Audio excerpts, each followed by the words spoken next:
na marinig, na madama. Anong sikip naman ng iyong daigdig? Subalit araw may sayo nagpapalik. Nagsikap ka, nag-unyagi. Larawan ka ng aking buhay. Dalangin ko't munting pangarap. Ang tinig mo'y maririnig hanggang sa dulo ng daigdig. Pag-ibig ang iyong hinatid.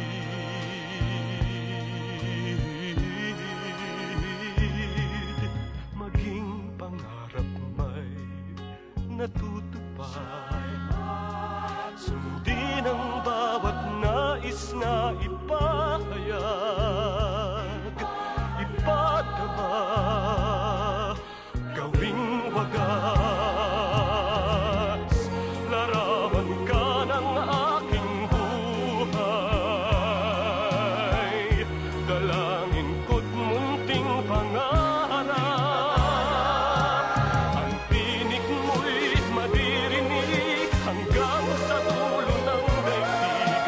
Pag-ibig ang iyong hinatid.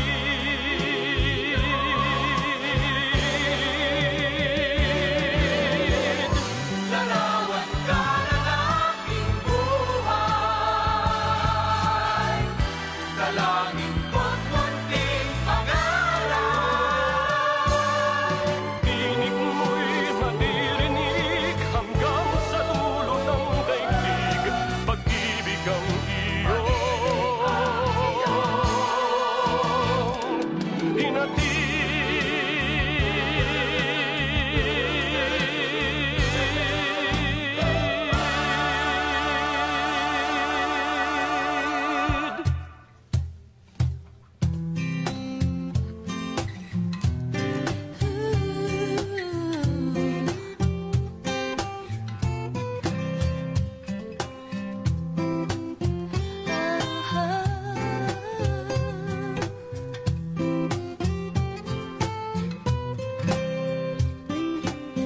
I don't know what you meant or what's in your mind, and I haven't asked you why. Though I'm not ready to know what's inside your heart, but I think it's alright. I can assume and leave it that way. Your body movement speaks for you anyway. Maybe it's better this way. A mystery or a fairy tale story. Baby, either way, I think I know.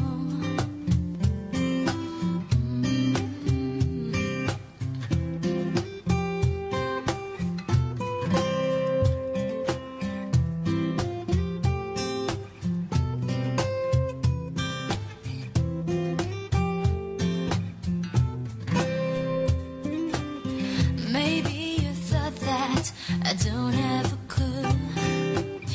Before you speak, already knew. Right now I'm standing right here beside you. Your body language speaks for you. I can assume and leave it that way. Your body movement speaks for you anyway. Maybe it's better this way. A mystery or a fairy tale story. Baby, either way, I think I know. Oh, oh, oh,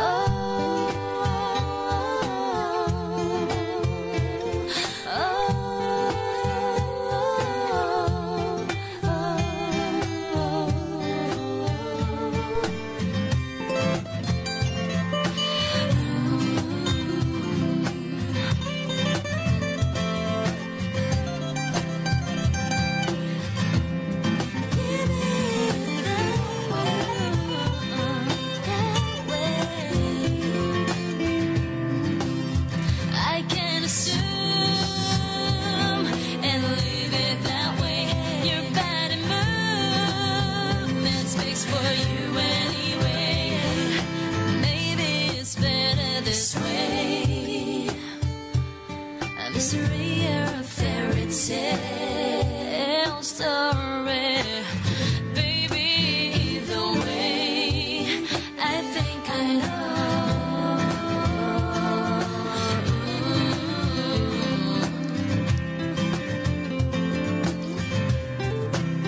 place to go. Let it snow, let it snow, let it snow. It doesn't show signs of stopping, and I brought some corn for popping. The lights on their way down low. Let it snow, let it snow.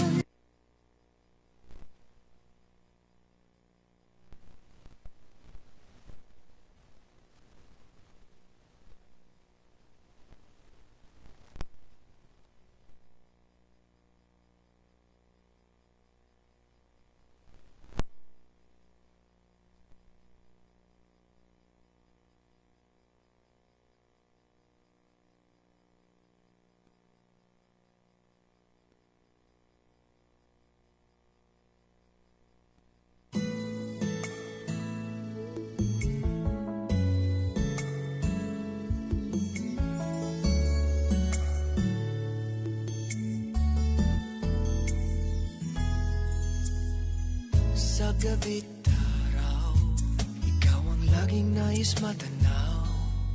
Ang iyong ganda'y naiiba't katangi-tangi, parang anghel lalo na pag ika'y nakangiti.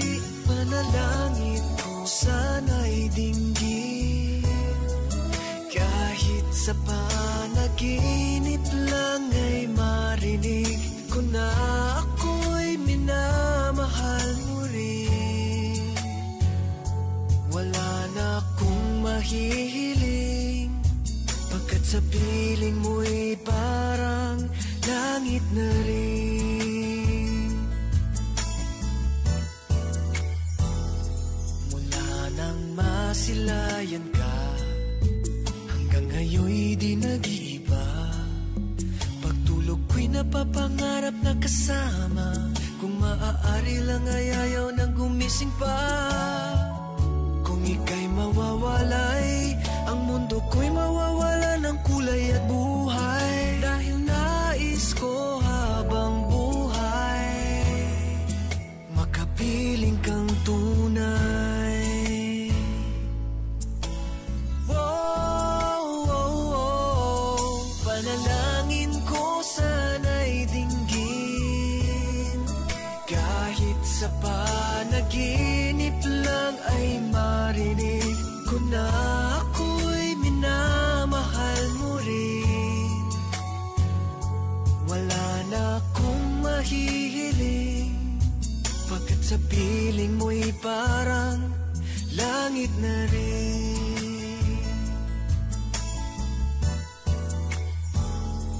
Mula nang masilayan ka, hanggang ngayon'y di nag-iiba. Pagtulog ko'y napapangarap na kasama, kung maaari lang ay ayaw nang gumising pa.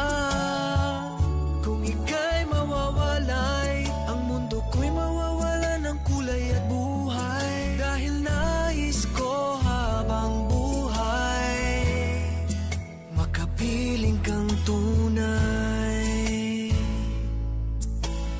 Oh, oh, oh, panalangin ko sana'y dinggin, kahit sa panaginip lang ay marinig ko na ako'y minamahal mo rin. Wala na akong mahihiling, pagkat sa piling mo'y parang langit na rin. Oh, oh, oh, sa piling mo'y parang langit na rin.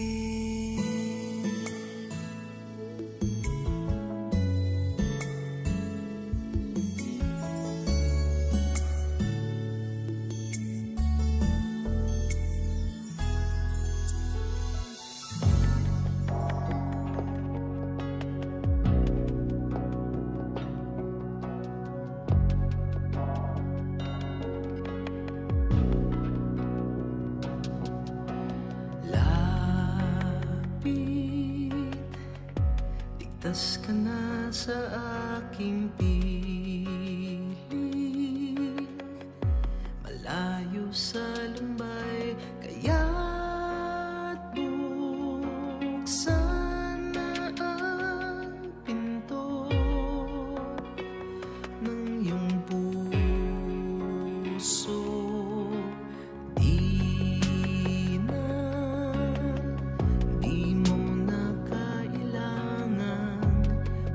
isa.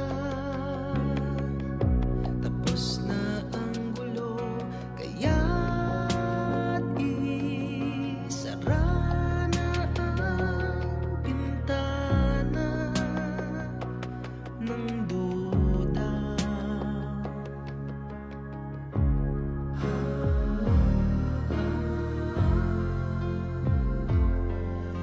Wala nang ibang maipapangako,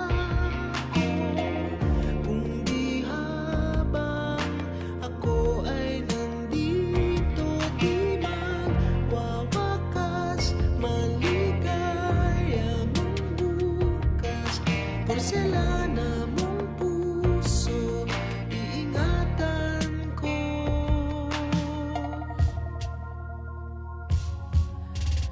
Lapit, ligtas ka na sa aking piling.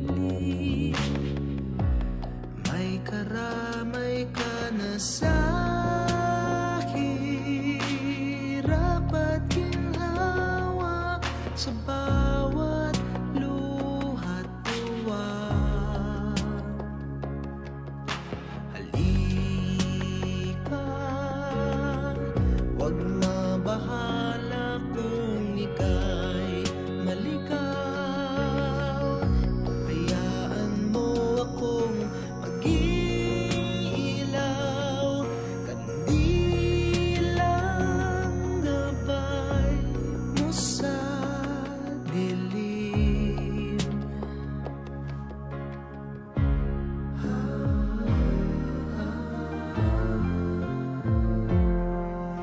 Wala nang ibang maipapangako, kundi habang ako ay nandito, di magwawakas maligaya mong bukas.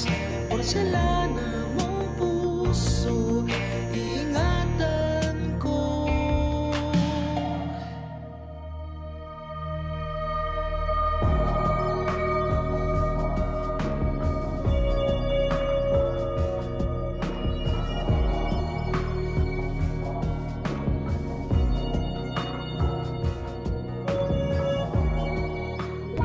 Great Smile Production Incorporated, Black Diamond Event Management, Mega World, in cooperation with Great Smile Denture Clinic, TFC, and Kabalin, proudly present Decades, featuring Retrospect. Let's go retro. Everybody, get on the floor. Let's dance. With Miss Lani Desalucha,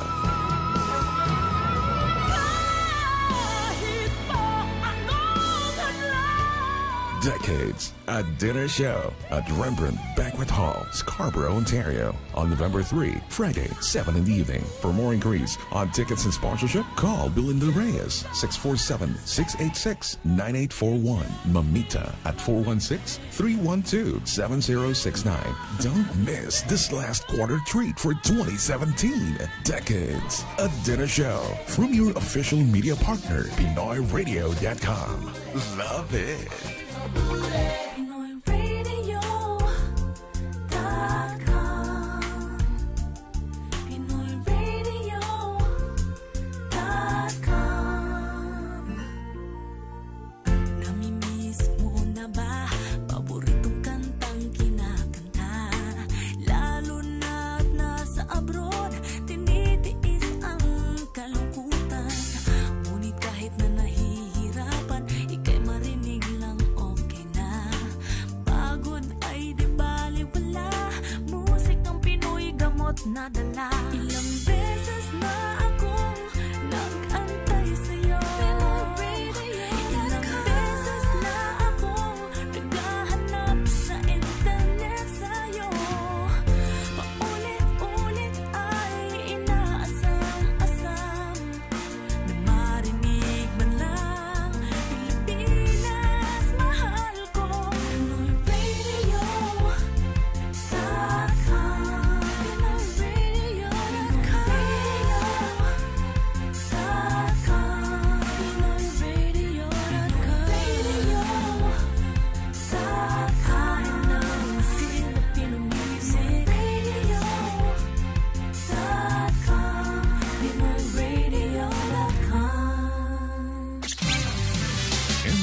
Broadcasting from MCBN Broadcast Center, your all-Filipino radio. PinoyRadio.com. PinoyRadio.com. This year, we'll never get short of surprises. In fact, we step up the game. Hashtag Level Up Goals. The finest hits, outstanding shows, remarkable events. Mina Cancer Broadcasting Network Incorporated. This is PinoyRadio.com. Love it. Thinking of selling your house or buying one in Canada? Our program will assist you in realizing your dream home in 60 minutes. Property Talk. Property Talk with Gizele Mirasol, with the help of satisfied clients, live personal testimonies, and how it changed their lives. That and more in Property Talk. Sundays at 12 noon Eastern Time on Pinoy Radio. PinoyRadio.com. Hosted by Gizele Mirasol, together with her remarkable guests who knows exactly how it's done. Property Talk. Your dream home awaits. And good afternoon, ladies and gentlemen, and welcome to another episode of Property Talks with Gizele Mirasol. Hello po, mga kababayan and all listeners around the world. Hope everybody's doing well today. At nandito po tayo live po sa Vaughan, Ontario, which is pretty much by Toronto, Ontario. At napakaganda po ng ating weather for today. So parang fall na po tayo today, but we're back in summer weather po. So ngayon, I have a very, very special guest just for you. It is my honor to introduce to you one of the sought-after, real estate lawyers in our industry, in the Filipino community as well. Please welcome Attorney Rosemary Celis. Good afternoon po, Attorney. Good afternoon, Gizele. How are you po today? Oh, very good. Thank you very much for coming po. I'm so excited and I know a lot of our listeners have a lot of questions. Pero po bago po namin introduce, mag-hi lang po muna tayo sa ating technician for today. Hello, Kuya Von Canton. How are you? Hello, I'm good, thank you. And it's good to be here joining you this afternoon. I know, what a pleasure to have you here. DJ Ryan Pepper is... I think he's on vacation right He's now. on vacation today. We all need our balance, right? Enjoying the weather. That's right. Baka nasa patio ka na, DJ Ryan Pepper, hindi ka nag-iimbita. Pwede. Pwede. The last summer. The last summer. Well, tapos na po. Tapos na. Tapos na pong summer. We're technically, fall. it's our fall season. Huling hirit. Huling hirit. Pero, Sa tag-init. that's right. Pero this week talagang napakaganda po na ating weather, di po ba? Nag-enjoy po ba kayo? Did you, naka-tank top nga si, naka-sleeveless, I mean, si Ate Rose, right? So, pero may air conditioning naman kami dito po sa studio, kaya ako naman po naka-jacket ngayon. So, but without further ado, let's just talk about what is our program for today. And of course, because we have our special guest, Attorney Celis, today, we will talk about real estate law and how that applies when you're buying or selling a home. Kasi sa Pilipinas, I'm not sure I don't think you actually have a lawyer that represents you right away. But ang maganda po dito sa Canada, pag kayo po ay mag-i-invest or bibili or magtitinda ng bahay, meron po kayong lawyer na mag-represent sa inyo. Yeah, usually that's always the, most of my clients are Filipinos, about 80%. So, we always compare the, the procedure in the Philippines and here, that in the Philippines, you only just need sometimes only one lawyer for both transactions, parties, right? The seller as well as the buyer. Ayun po. Pag-uusapan din po natin yan. Okay, marami po tayong pag-uusapan today with this 1-hour show. But in the meantime, let me give everybody a quick summary. As I mentioned, of course, we have Attorney Celis. We will talk about, what they do, in their law firm as a real estate transaction occurs, kung ano ba talaga ginagawa nila. And at the same time, even after the transaction, we'll talk about that as well. Also, some common, misconceptions, regarding real estate law. And of course, at the end of the show, tune in, syempre, at instead po ang ating normal na celebrity homes, this time, we will talk about an actual very special. It's not a celebrity house, but it's going to be a very famous house. Okay? Ooh, wow. So, something a little different for you today, to all of our listeners. But, ayan na po. Simulan na natin ang programa.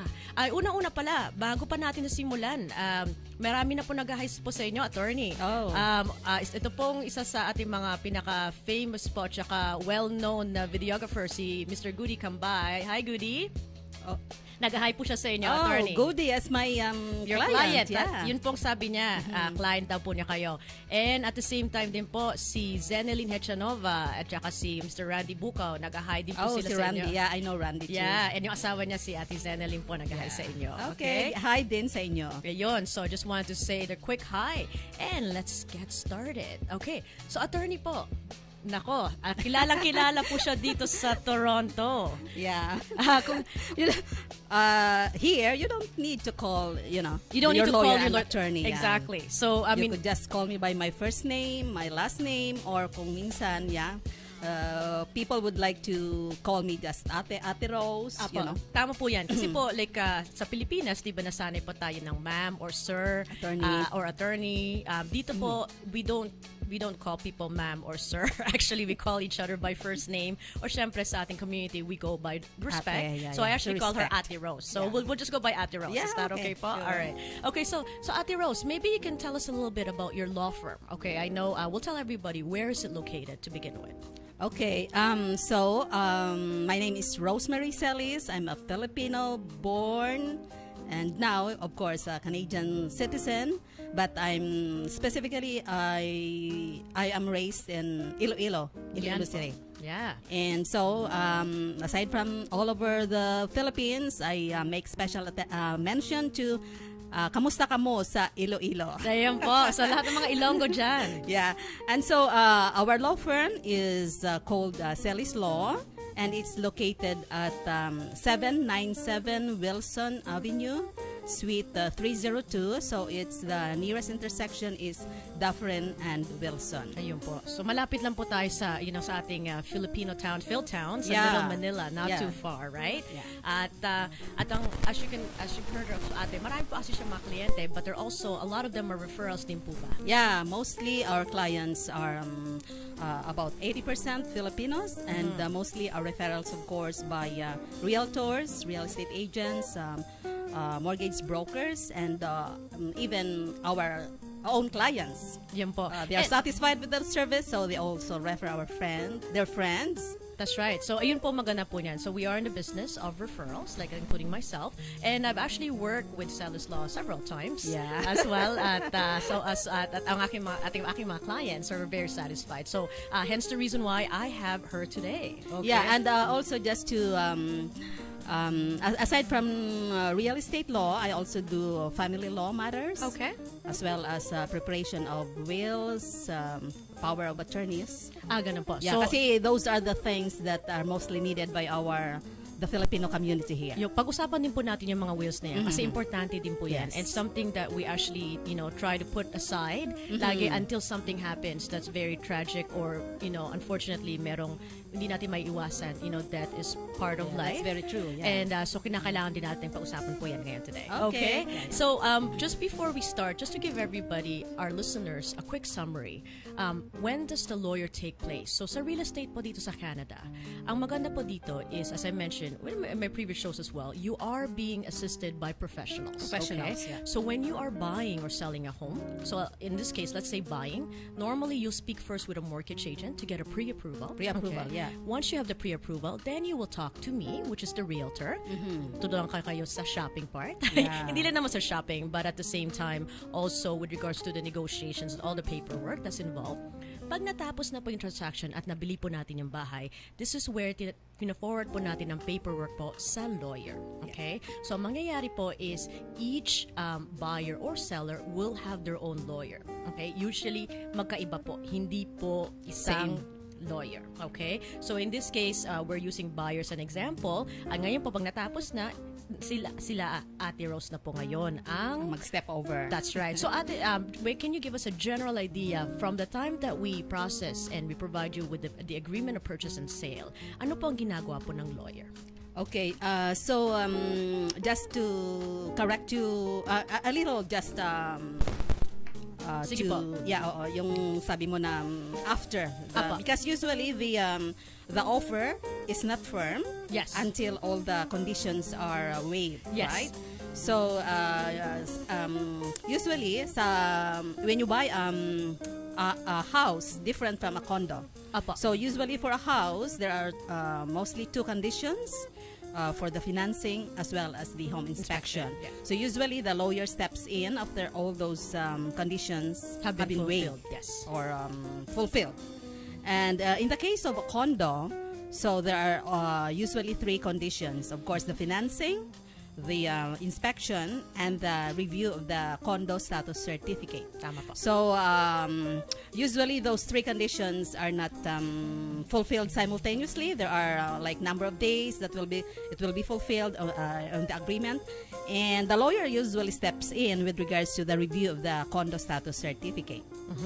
So yeah, that's so even before the deal is firm, we already have the copy of the agreement of purchase and sale, and then in a few days the status certificate would be forwarded to us, to my office, so that I could also review the same. Apa. So just to our listeners, just to explain to you, halimbawa pa, sinabi po ni Ate Rose, right, na with regards sa condo, pag bumili po kayo ng condo, yung po ngayon, yung sinabi na niya yung conditions ng financing, inspection, and status certificate. And ano ba yung status certificate na yon? Kasi, just to give our listeners a brief explanation here, the status certificate, yung po ino-order po yun ng seller. Yeah. Tapos po is pinapa-review po natin sa lawyer. lawyer. Okay. So bago po natin na talagang completely na firm na sa inyo talaga yung condo, i-review po nila kung okay ba itong management na to, okay ba itong building na ito, tama po ba yung maintenance fee na nakasulat doon, anong included sa maintenance fee, magkano ba yung pondo ng building. Reserve fund. Yung That's what you call reserve nila, fund. right? Okay. So yun po nire-review ni Ate Rose, and then magbibigay po sila ng recommendation po after po. Tama po ba? Yeah. So the status certificate actually consists of it's like a mirror of what the condo corporation is. Because when you buy a condo, you're not just an owner of a specific unit, but you are also a part owner of the what you call as the common elements, the common facilities, you know. So the condo or the status certificate consists of the status certificate of itself, which is Form 13, and it is under the Condo Corporation Act, of course. And aside from the status certificate itself, we also have to review the financial statements of the condo. Usually there's the annual audited financial statements. So whatever is the latest audited financial statements of the condo, it should be included in the status certificate condo documents package that the seller orders on behalf of the buyers, as well as the reserve fund study, the budget, the condo declaration, rules and regulations, the bylaws. Ayun po yun. So yun, i-review po lahat po yun ni Ate Rose, and then pagkatapos po niya, sasabihin po niya, ang recommendation niya, is this condo good or not? And then nasa sa inyo pa rin po yun at the end of the day, what you would like to do. Yeah, usually we look into the financial condition or status of the condo corporation. Like the most important part is the reserve fund, because also for the financing or the mortgage, they are also like looking at the whether that condo is stable financially, so it must have sufficient reserve fund.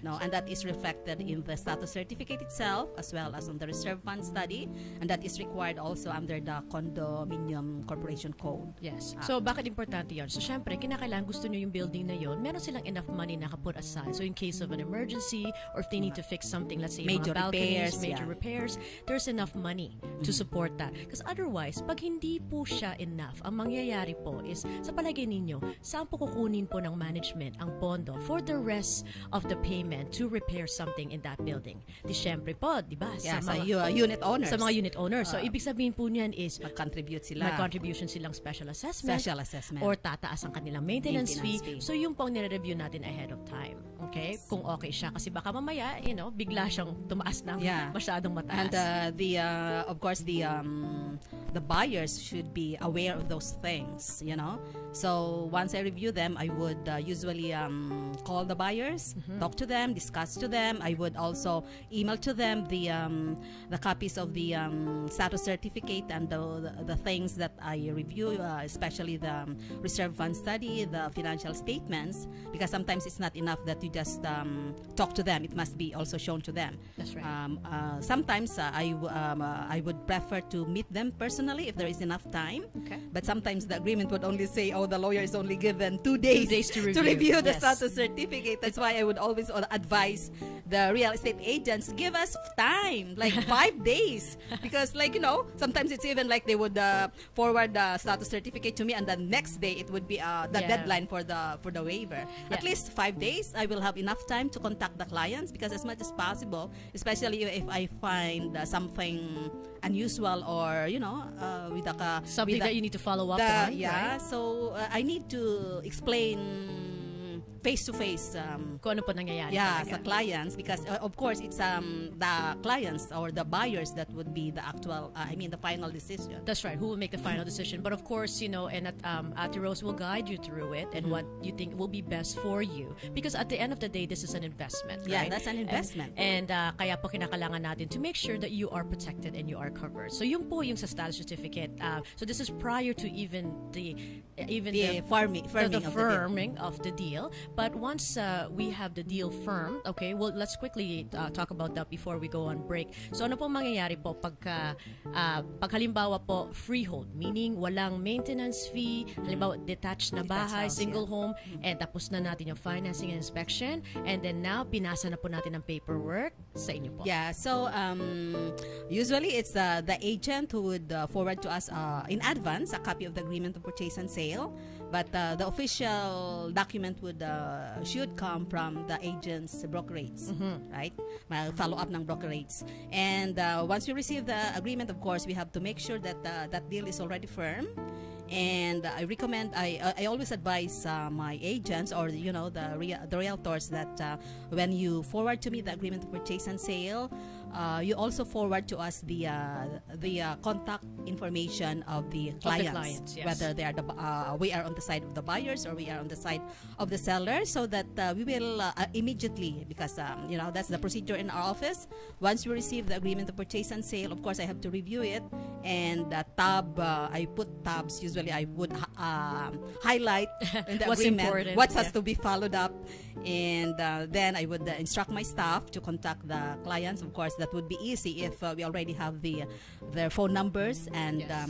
email address. Yeah, so the whole point is you basically have your point of contact at that point, and then you will have to follow through. So we'll explain more after the break po kung paano po ba yung process after. Ang maganda po niyan, attorney si Ate Rose po and her staff, they're actually very detail-oriented. So I am also CC'd on the copies that they send to the clients, and everything is very, it's in detail. So which is one thing that I appreciate po, and I think my clients appreciate from your office as well, which is an amazing thing. Now, just before we go to a quick break, I just want to say hello po to hello po Mami Chandra, hello po Mami Pinky, thank you for listening. How are you? And of course Zeneline Hachanova, again nag-hi na ako kay Ate Rose on your behalf, to Candace, to my client Apple for listening. Oh, Apple is our Yes, client. that's right, your client too. She's listening right now. Hello. And, Hello, Apple. Hello. And we have Kenneth all the way from New York listening as well. And of course, Candice David ho ng Pinta. Siya po yung, she has her own makeup line, and just wanted to say hi to her for listening. And, sorry? Sorry, yes. And of course, our very own Elaine. Cheers with Elaine tonight po from 7 to 8 p.m. So ayan, just want to quickly say hi. And when we come back, we'll talk more to Ate Rose. Once again, this is Gizele from Property Talks. Property Talk. We'll be right back after some words from our friends. Sa iRemit, libreng tawag ka sa Pilipinas tuwing magpapadala ka ng pera via iRemit from any of our 8 branches across Canada. Visit Batter's Toronto branch and enjoy free coffee or tea and other refreshments and experience the comfort of their service while sending money to the Philippines. Sasakyan ba ikaw mo? Toronto Auto Group ang puntahan mo. 2380 Lawrence Avenue East, Scarborough, Ontario. Makakaasa ka. ka at walang duda. Sa Toronto Auto Group, everyone gets approved. 99% guaranteed. When you talk of car loans, tag it. Madali ang usapan. With branches in Oshawa, Trenton, Belleville, Thunder Bay, and Sudbury. Visit their website, torontooutogroup.ca. Because when you know it's time and the moment is right, simply tag it. We are just 10 digits away. Call Maria Cruz Fernandez, 416-939-5610. Licenciado, Filipino, at handang maglingkod sa'yo. Toronto Auto Group, your used car superstore. What's the purpose of your visit? Do you intend to stay long? Questions, a lot of questions. So, what's your concern? Do you have issues on student visa or super visa? I want to know about family sponsorship. Business immigration? How about caregiver program? Self-employed class? Tell me more on PR and citizenship applications. Skilled and temporary workers? Please enlighten me on express entry. NQCIS has the answers. Northern Quest, Canadian Immigration Services. Visit their website today, northernquest.ca, or better call them now at 647-302-3508. NQCIS, your reliable partner to your bright future in Canada. Magandang balita, mga kababayan. Young and Steele's Pharmacy is now open to serve you. Opo, ang Butika Young at Steele's ay narito na para maglingkod sa inyo. Matatagpuan kami sa plaza, katabi ng St. Paschal Church, just across the Centerpoint Mall. Kami ang inyong community pharmacy. Narito, hindi lang sa puso ng Thornhill, Ontario, kundi sa puso ng bawat Pilipino. Young and Steele's Pharmacy with patient-centered services, free medical review, free delivery of prescription, free one-on-one consultation. San ka pa? Ang butika ng bayan? Young and Steele's Pharmacy. Bukas na! Tawag na! 905-771-0188. Making radio entertainment just as cool today as it was before. You are listening to Pinoy Radio. I love Filipino music. PinoyRadio.com, a division of Media Concept Broadcasting Network. Meet your source of information and entertainment. PinoyRadio.com. I love Filipino music. MCBN TV, connecting our world. Your newest online Filipino television. Crosswave Radio, the right hit music mix. And MCBN Radio, North America's news and public affairs. And multicultural radio. This is MCBN Media Group. The biggest thing to ever hit the digital world. MCBN, now bigger and better. Time for more informative discussions with our amazing speakers on Property Talk. And welcome back again. This is Gizele Mirasol of Property Talks. Your dream home awaits. And of course, I have my very special guest, Attorney Rosemary Celis po. Welcome again. And just before the break, we talked about ano po ba yung mga process. What happens after the realtor's brokerage passes on the agreement of purchase and sale. Ano ba ang ginagawa ng law firm nila Ate Rose? So Ate Rose, maybe you can tell us more about that. Okay, so once we have the agreement of purchase and sale and the contact information of the client, so we have a checklist of what we need from the client. So yung mga staff ko, it's either by phone or by email, they would contact the clients and to provide us those information. Specifically, yung ano nila, IDs. Yes, that's important. Yeah, 2 valid IDs, Canadian issued IDs. Kasi kung minsan, in the agreement of purchase and sale, they will only put the name like Gizele, when in fact ang name niya is different from the mahaba pa pala. Yeah, ang dami pang on the ID. The legal name. Yeah, so if we ask that late, so we have to change all over again yung mga documents. So the earliest they have to provide us their ID so that as much as possible we will know their legal name. Ang health card po ba hindi po siya considered as a unfortunately health card is not a valid identification here in Ontario. So the valid IDs would be either provincially issued or federally issued, like your Canadian passport, citizenship card, your driver's license. So we require at least one ID with a photo. Because of course, when they come into the office, we have to identify them that they are the same. That's right. Ikaw ba talaga si Von? Yeah, ikaw ba talaga si Gizele? That's right. And that is also a requirement to us by the Law Society that you have to identify your clients. Of course, because yes. of there's a lot of frauds fraud, happening as identity well, fraud. So, yon. And of course, we have to, especially on their driver's license, there's already their date of birth. Yeah, right? so lahat na po ng information nandun. Because we need that in the when we do their title. Kailangan nakalagay yung date of birth ng tao no? Okay. So their information, and then so as soon as we have this information, my staff would send them ang tinatawag na retainer letter or initial letter. So it's like confirming to them that we are representing them, and then it outlines also yung process, what they need, like for example, their mortgage documentation should be ready at least 2 weeks before the closing. They have to inform their mortgage bank that we need mortgage instructions. Yung kailangan nila, they need insurance, home insurance, title insurance. So and then we also give them more or less kung magkano yung land transfer tax nila, and as well as the our legal fees and disbursements. So yung land transfer tax po yan, this is only a one-time fee per transaction. It's not something that you have to pay all the time. Pero yung property tax po, yung po yung babayaran ninyo separately every year, annually yan. So either you pay it monthly through your mortgage, or you pay quarterly through the city. So iba po yung land transfer tax sa property tax, okay? And we can explain, if you have more questions about that, you can always we can always explain that to you personally as well, kasi iba-iba po yung case. So we'll just kind of give them general information for now. So pagkatapos po nun, once everything, all the paperwork po nasabit na po sa inyo ng client tsaka ng mortgage, ano po nangyayari po sa closing date? Closing date is the day when the day of the the closing at least the ideal is that 2 weeks before the closing. Oh, that's right. You meet. Yeah. Yes. 2 weeks before the closing, or kung mga rush, sometimes 3 days or a week, but the ideal should be 2 weeks before the closing. We have all the documentation so that we could also prepare all the documentations that the client need to sign. So we would schedule the clients to come to the office for signing of those documents, and of course we would require them to bring their IDs to of course to confirm or verify their identification.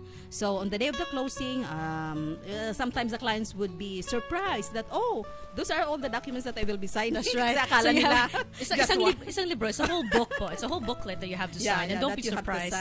So nakaano na yan, no? Of course it is my staff, and of course my diligent assistant, Mr. Robert Sellis, who would before the papers goes to me, those are already complete for signing. So iniisa-isa ko yan sa mga clients, no?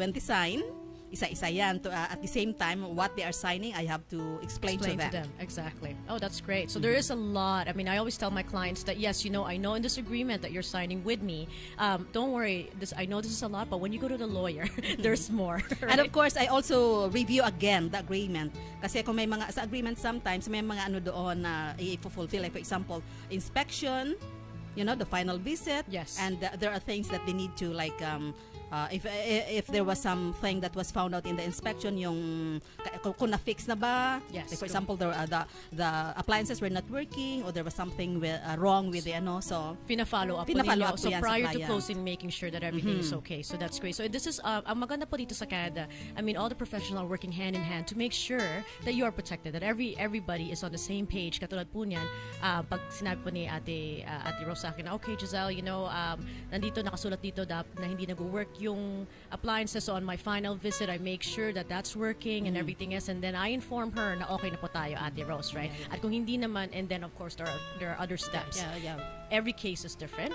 Syempre po, right? Okay. Sige po, Ate Rose. So pagkatapos po nung na-meet niyo yung client, ano po nangyayari? So explain to them all the documents that you are signing, specifically yung tinatawag dito na document is the transfer, o yun ang proof of their ownership of the property that they are buying, because most of the clients do not know, or dito kasi specifically in Ontario, we do the electronic registration. That's right. So the documents, yung parang it's just like a piece of paper, like a bond paper with the writings on it, and they were looking for the specialist of Philippines. You are looking for the title, like a certificate, parang diploma po, right? Parang may diploma seal. na may seal. So I would always emphasize to the clients, don't look for ang title mo, ito lang yung itsura ng title mo, it would look this way. Ang pangalan ng document is transfer. Yeah, So, hindi na po siya may diploma. kasi most of the clients na yung lalo na yung mga ibang nagre-refinance, sometimes when I ask them, could you bring the copy of your transfer? They don't even know kung ano yung itsura ng title nila. Apo. So yun, importante po yun kasi talaga may difference po dito. Yeah, so explain sa clients, and then of course tell them that this is only your signing of the documents, and on the day of the closing, like for example, we say the closing date is the 22nd. So on the day of the closing, we will of course receive the money from your mortgage bank on the day of the closing, not before, because otherwise matcha-charge ka na ng interest if you receive it in advance. So it will be on the day of the closing. Usually we would receive the money around 10 to 11 10 in the to morning, 12. yeah. So you cannot expect that on 9 o'clock you will receive the keys, because once we receive the money, we have to prepare the checks, certify the checks, and then deliver that to the lawyer of the seller. Bali, on the day of the closing, we exchange documents. On the buyer side, like if I'm acting for the buyers, so we will deliver the documents that the buyer signed plus the money for the payment of the balance. For the full amount. Yeah, for the full amount. Yung sa seller side naman, their lawyer will also deliver to us yung documents that were signed by the seller and the key. So bali nag-exchange kami. So once the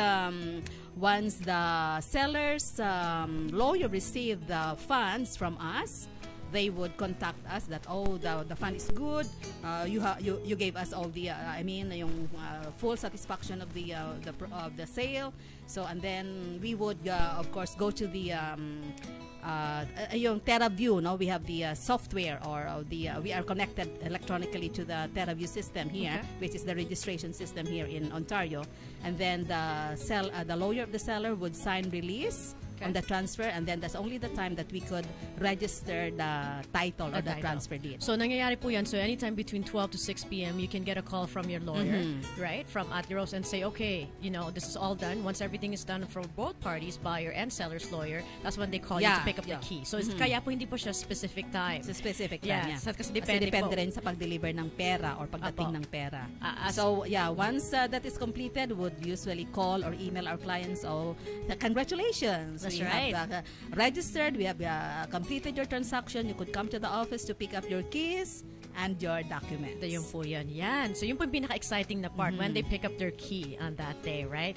And then now what we're gonna do is actually we're gonna take another quick break, and after that, but we'll talk about yung mga common misconceptions po, mga post-closing, tsaka mga post-closing issues po. Kasi usually just closer to closing, and even after the fact, kung meron po kayong mga questions or something na you think na halimbawa may nangyari, ang lawyer po mag-a-assist po sa inyo. Okay? So we will take another quick commercial break, and we'll be back on Property Talks with Gizele Mirasol.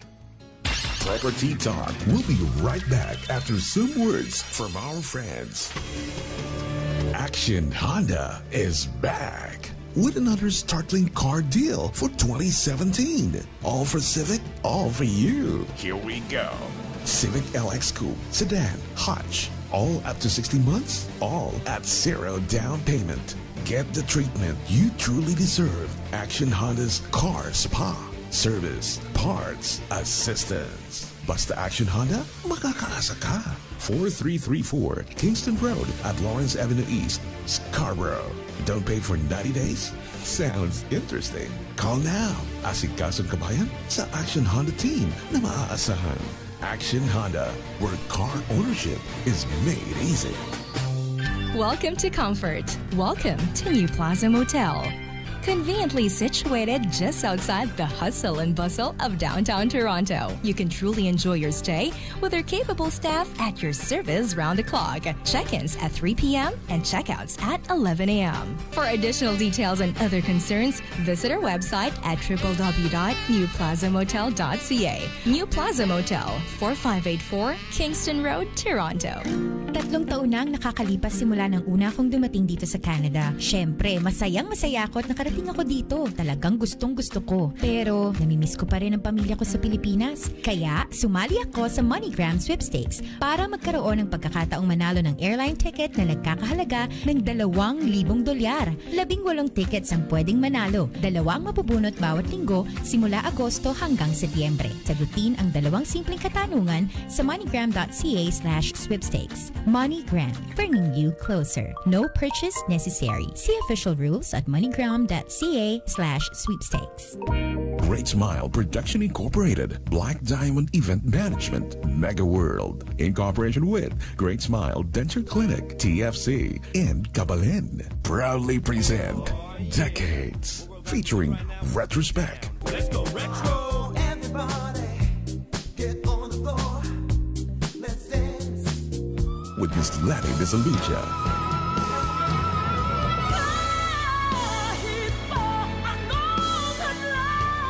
Decades, a dinner show at Rembrandt Banquet Hall, Scarborough, Ontario, on November 3, Friday, 7 in the evening. For more inquiries on tickets and sponsorship, call Belinda Reyes, 647-686-9841. Mamita at 416-312-7069. Don't miss this last quarter treat for 2017. Decades, a dinner show from your official media partner, PinoyRadio.com. Love it. Narito na ang mas pinalakas, mas pinatatag na mga programang sa inyo tuwing linggo sa Pinoy Radio. PinoyRadio.com. Supercharged Weekend Shows. Sunday, Halo-Halo Special. Alas 12 ng tanghali. Property Talk with Gizele Mirasol. 1 hanggang alas 2. Thumbs Up with Junior Champs. Alas 3. Money Matters at iba pa. Alas 4, Pinoy Dreams. Alas 5 hanggang alas 7 ng gabi. Kuya Kuis. Alas 7, Pinoy Radio Center Stage. At pag alas 8 hanggang alas 8:30, OPM Waves. Alas 8:30 hanggang alas 9. Mga alon ng ating buhay. Mga piling palatuntunang angkop sa iyong kabayan. Musika, balita at impormasyon. Sunday, Halo-Halo Special Program Lineup sa Pinoy Radio. Time for more informative discussions with our amazing speakers on Property Talk. And welcome back again to Property Talks with Gizele Mirasol. And I do have again attorney Rosemary Celis here with me. Before the break, we talked about the process of what normally happens on the day of closing. And of course, the very exciting part is when everything, all the transaction goes through successfully, the buyer lawyer and the seller lawyer are both satisfied. Then of course, you get your keys to your home, right? But prior to that, I just wanted to trace back here. Before no closing po, we all usually advise the clients to call the utility companies. Oh, yes. So, paki-explain lang po yan, Ate So, Rose. on the day of the closing or even before that, we usually advise the clients that they have to set up their accounts for utilities, especially if it's a detached home or house. Because usually for pag-condo, some utilities are included in the maintenance fee except sometimes sa hydro separate. Hydro is sa atin po kasi minsan namilig sa mga tao ng hydro. Hydro is electricity. Yeah, akala ng mga iba, hydro is water. That's right. Yeah, hydro po is ilaw. So we would advise the clients, if they haven't done that, we would still review with them na have you already set up your the utility account. So because before it is also included in the responsibility of the lawyer for them to set up those accounts on behalf of their clients. So pero nag-change. There are some municipalities that don't allow, especially here in Toronto. I know Toronto, they don't allow anymore the lawyers to set up the hydro accounts on behalf of the clients. So we would advise the clients to set up the accounts themselves, but we would give them, of course, the information like contact number or i-share kung flow online. Anything to help them, pretty much, right? So, ganun po yan. So, whether it's hydro or gas, in Brits, right? yeah. Your water, Water, usually it's with the municipality. Kasi after the closing on that day, nagpapadala kami ng notice sa municipality for the property tax. So that the property tax account will be attached to the changed on the name of the new buyers or the new owners. So usually the water is also included with the municipality. That's so right. included na yung water account. Oh, so that's a good point. So yun po yan. So just a reminder to everybody, make sure that you call and I advise them as well to call the utility companies way ahead of time. Okay? So ngayon po, let's just say na nakuha na natin yung susi, and doon na po tayo, tapos bigla po for some reason is within 2 days may napansin sila na merong hindi nagwo-work. Ano po bang ang process po niyan, Ate? Yeah, so kasi may mga ibang clients that they don't do the final inspection or final visit of the property. And of course, even if they did that, sometimes ang final visit nila would be like a week before the closing. That's why I would always advise the clients that you do the final visit at least 2 days or 3 days before the closing. Kasi siyempre, hindi mo, kung if you did that like a week or 2 weeks before, the present owners would still be using those appliances. So hindi mo pa alam kung it would be broken down, you know. Yeah, so yun po yun. So like normally I would advise at least a week. We do our best to kasi po yung minsan busy na yung mga sellers na nagpapack or wala na sila or they give their keys already to the lawyer, right? So but nangyayari po nun is like sinabi po ni Ate Rose, biglang nasira pala during that week. Yeah, so we would always advise the clients na once you get the key, you immediately go to the property. Titingnan nyo if it test nyo yung mga appliances. That's right. And then take pictures of the deficiencies na note nyo. And yung mga garbage, like for example, naiwan may mga garbage, mga big mga appliances, common po yan. mga Iniiwan yung mga garbage sa loob ng bahay. You'll be And surprised. of course, I would emphasize to the clients that we could only enforce those things that are in the agreement of purchase and sale.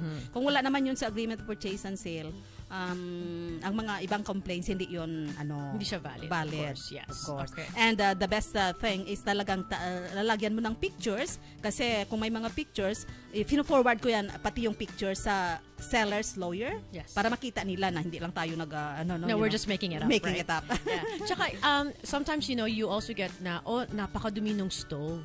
Hindi po ba? Sometimes, we tell, obviously, they have to try to clean it. Pero, minsan po yung linis Pilipino, hindi po kasing linis ng ibang actually, sa mga appliances, nakalagay lang naman doon na it must be in working order. It doesn't have to be clean, unfortunately. And what you're buying is not new, Yes, they are used. They're used. So, you cannot demand na kailangan spick and span or doon, like, for example, they have to leave the premises in a broom swept condition. Yes. Yun lang nakalagay sa agreement. So that's only what we could demand or enforce. Exactly. So yun po mga nangyayari. So but therefore if there are any issues or if there's any questions, of course your lawyer will be able to assist you in that case, right? But they have to notify us immediately. That's right. Hindi yung a month after or even a week after. That's right. Kasi po masyado pong time sensitive po tayo. Kung meron pong naging problema at napansin nyo na hindi na gumagana, sabihin po right away. At saka yung naman, like for example, yung mga appliances, you cannot avoid ang wear and tear. That's right. So that is ordinary wear and tear. Hindi na yun So that's why na, like for example, after a month na breakdown yung appliances, so wala na yun. Hindi na yung kasama sa warranty. Para po yung kotse, right? So paglabas na po ng dealership, anything can happen. And it's the same thing with appliances. Whether you even buy a brand new home or even, a resale home po, there are no, there are really no guarantees that anything can happen. I mean, sometimes na may biglang masira, part po yan ng Kaya po we always suggest, always good to have some sort of insurance to cover you. Di po ba, ate? Yeah, insurance. Yun pag isang nire-require namin sa client that they should have home insurance, especially sa mga detached houses. Sa naman, pag condo, there's already the condo insurance for the building.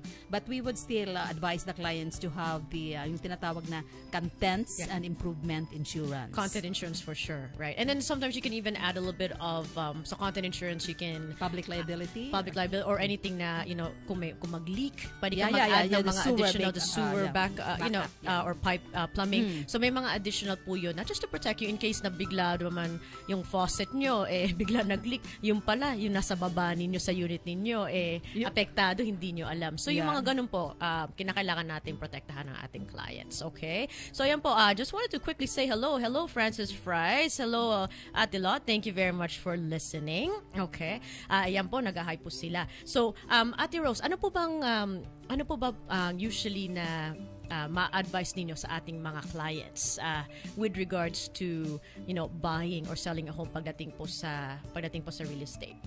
Okay. So, so ang kasi when you do the offer, usually kasi bidding, right? Yes. So, when you do the offer, sometimes when you look at the home and then the seller would of course present yung pinaka best nila sa home. The best price for the home, yes. And yung best appearance ng home. Yes. Like, kasi may the staging of the home, which will attract you to buy the home. Yeah. So, ang ina-advise ko is like after, don't wait for a week after.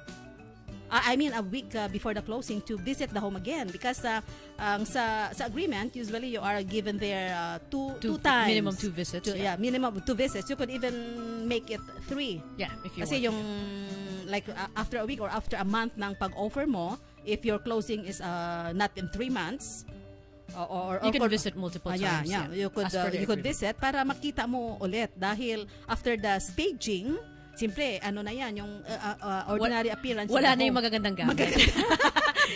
Tapos makita mo na lang na yung mga walls na lang. Pagkatapos also with, I think, ang mga appliances, most clients would even took pictures of the appliances. That's right. Yung serial number kasi may mga iba ring na ano na pinapalitan nila. And I always tell people too, even the actual MLS listing, there's pictures there too as well. But you know, it doesn't hurt to take pictures or videos. Just you know during the visit, para sigurado na mamaya Samsung pala yung fridge mo, tapos naging GE na. Mga stainless steel, nakalagay. Stainless steel po Kala siya. ko naging Toyota. Naging Toyota na. Ganon.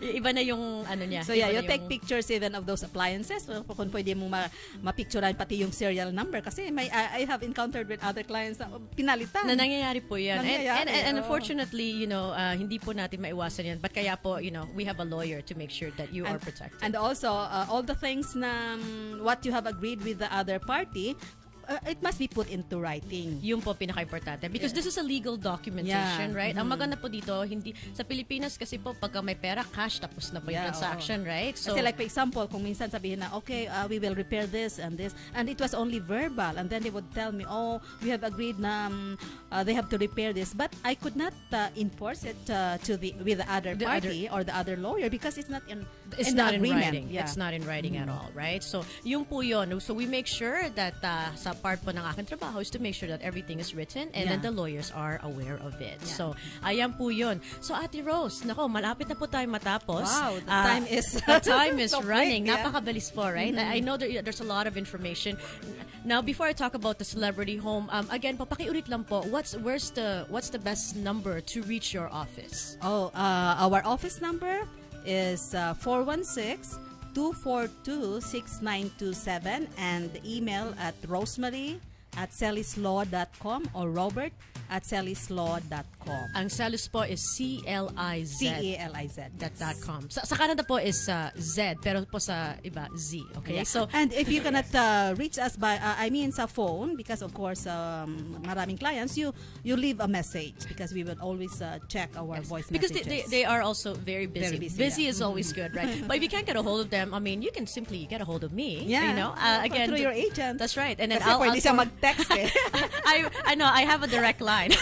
So, you can go to my website at soldbyg.com, soldbyg.com, or you can go to my Facebook page, Gizele Mirasol, Remax Realtor. So maraming salamat po sa lahat na magda-like and who keeps on watching my webpage. I'm very grateful. Actually, I'm now at, very proud to say, 65 reviews from, very satisfied clients with a 5 out of 5 star rating. So, thank you to all of them. 65 reviews at this point, you know. I've only opened that site about 2.5 years ago, but I've been in business for almost 6 years. So it's really, really nice to feel the love from my clients and everybody else there. So maraming salamat po sa inyo. Okay, so now before we end the show, let's quickly talk about, as I mentioned, usually po, celebrity homes pinag-uusapan namin. Okay. Last week, our DJ Ryan Pepper here had a special request to talk about, Floyd Mayweather's house. So we talked about that last time, right? But today, we are not going to talk about an actual celebrity home. We are going to talk about an actual mansion that was featured in a movie. Okay. And believe it or not, ito pong bahay na ito, it can be found here, dito po sa ating lovely Toronto. Oh, okay. Ang pinaka-famous po na movie ngayon, actually, pinuntahan to ng family ni Randy Bucao.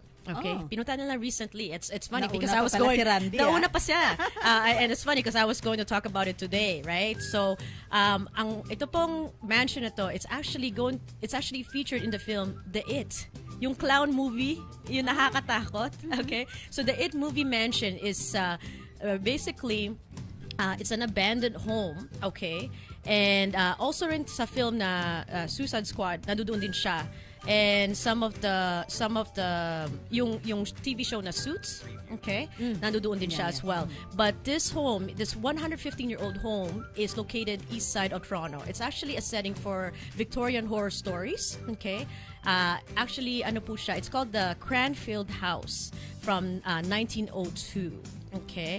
And ito pong bahay na to, Cranfield House or Harris House is what it's called, is protected by the Ontario Heritage Act, meaning no one can tear it down because it's an iconic building. It's a historical building. Okay? And of course, kaya po nagamit po siya sa movie. And also at the same time, the property maintenance has revealed it was also the setting for Orphan Black as well. So if you want to visit this creepy mansion, especially po at malapit na po tayo sa Halloween, okay? Pinuntahan nga po talaga ng family ni Randy Buho kahapon. Nagpa-feature sila sa gabi pa ha. So, talaga parang creepy. Where is it located? It is located on Pape and Riverdale. So yan lang po. So again, search it up and it's called Cranfield House. Okay?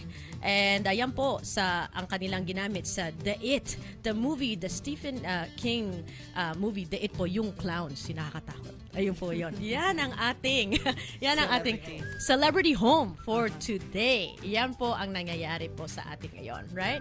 And first off, just before briefly we end the show, we want to congratulate Mr. Von Canton here because he was actually nominated sa media, 'di ba, sa Balangay Awards that happened about a week ago. Oh, yeah. Yes, so yun po. So congratulations Kuya Von and to the MCBN group for that as well. Po. Yeah. Congrats. And we are expanding. So sa lahat po ng listeners natin, we can be watched on Facebook Live as we are on right now. You can watch it again later on, Ate Rose, and to all of your listeners and your clients as well. If they want to learn more about real estate and the show. Actually, sorry, we had a quick question there, right? Ano po ba ang market?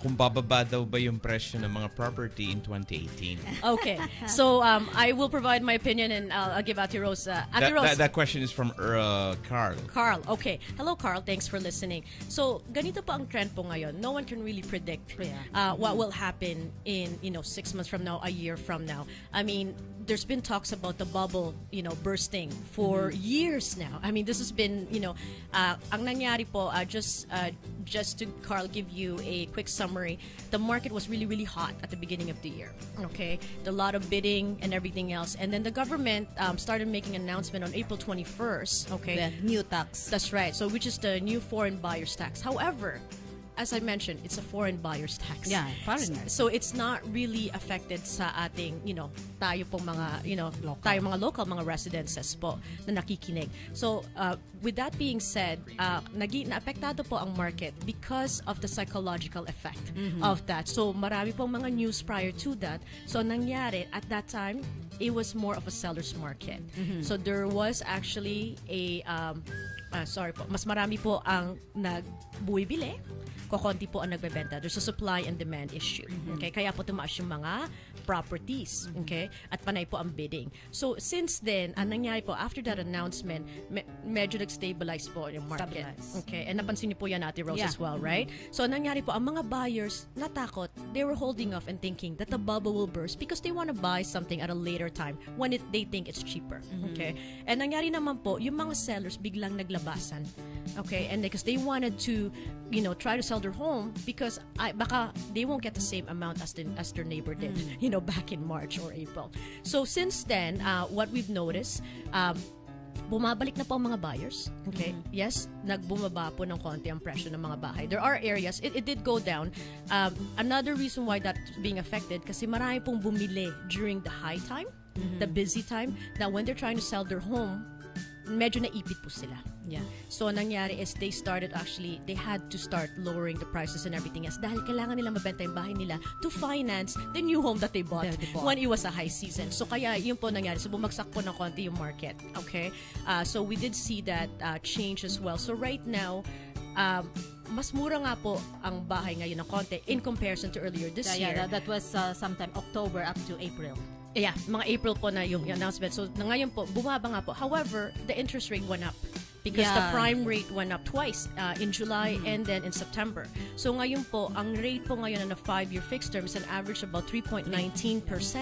Whereas if you're looking back earlier this year, people were still getting it at 2.79 approximately 2.4, average. yeah. 2 kung that's on a fixed rate, right? So so there's a little bit of Parang give and take. Give and take, of course, in real estate. So how do we see the market in 2018? To be honest with you, what I always tell my client, it really depends on your priority. Yeah. Nasa tao po yan. Kasi kung ikaw po ay nagrerenta, whether the market is up or down, you're still paying rent. Okay? So ano bang importante sa'yo? If you are ready, and your finances are ready, your credit is good, everything is good, you have the down payment, when is the best time? The best time is when you're ready. So do we foresee that the market going down at this point? I mean, it might go down a bit, but then again, the interest rate has gone up. So ngayon, so we can talk about what's happening now. So either you can always get a pre-approval. It is good for 30 or 90 days. So September na po tayo ngayon. So regardless, pwede po siya hanggang January. So if it's the case na tumasaga the interest rate, at least you're kind of locked in with that rate. Okay? Na pwede kang bumili ng bahay bago mag-expire yung iyong mortgage pre-approval. Because otherwise, magkaka-credit check again, magpapa-pre-approve again, and you might get a higher rate at that time or lower rate. Who knows? Yeah. We don't know. Kasi it also affects yung pagbibili mo sa rates, right? That's right, yeah. So lahat po yan kinukonsider po natin yan. So hindi lang po yung presyo ng bahay, pati po yung rate and everything else, right? So Carl, I hope that answers your question. But if you have any further questions, give me a call, 416-684-6442. That is my direct line here. At para po, masagot po namin ang tanong ninyo. But otherwise, from what I see, I mean, business is still, ongoing. What I always tell people are always worried na pag bumagsak yung market, I always tell people, if someone is gonna be worried, it will be me. Because I'm self-employed. Right? So if kung may nangyari sa market, ako po ang unang mawawala ng trabaho. So otherwise po, thank God, business is good. We have a lot of clients and referrals, so I really appreciate the love from everybody else. Okay? So I hope that answers your question. Any last words before we say goodbye, Ate Rose? Okay, Gizele, thank you again for this opportunity to come to the station and, of course, to connect with your audience. It's my first time to, that you have this program, and your listeners are worldwide. Yun po. Maraming salamat po, Ate Rose. It's such a pleasure to have you here and to provide, this is a public service, free information to, our clients and, to all our listeners around the world. At least po, mabigyan po sila ng information kung paano ba talaga nangyayari po sa ginagawa ng lawyer when it comes to real estate. So please come back anytime, Yeah, sure. Thank you very much, and again, I want to commend Sally's Law, amazing staff, amazing lawyer, clients are very happy. So that's why hence we have her here. So maraming salamat po again, Ate Rose. And of course to Kuya Robert Celis. I know he's here, so we're just gonna say hi to him and thank you again, Kuya Robert. At maraming salamat po. At tayo po'y magbabalik po sa our next episode will be on Thanksgiving weekend, and that will be on October 8 from 12 to 1 p.m. At malapit na po, then we have another episode on October 22. That will be our season finale, so stay tuned on that day. Syempre, kasi birthday ko rin ho yun. So advance happy birthday. Thank you very much. Ano pinagtatrabaho ako sa birthday? Yeah. No, yun po yun, but I'll celebrate it here. So once again, thank you to all of our listeners. Celis Law, Kuya Von Canton, maraming salamat po. Again, this is Gizele Mirasol of Property Talks. Your dream home awaits. Have a good day, everyone. When you need a help of a higher being, we talk directly to the Father Almighty. When you're facing a serious case, Order in the court! you talk to a lawyer. When in doubt about a medical condition, you talk to a doctor for second opinion. However, if an estate is involved, you look for Gizele Mirasol. Hi, I'm Gizele Mirasol. Talk to me.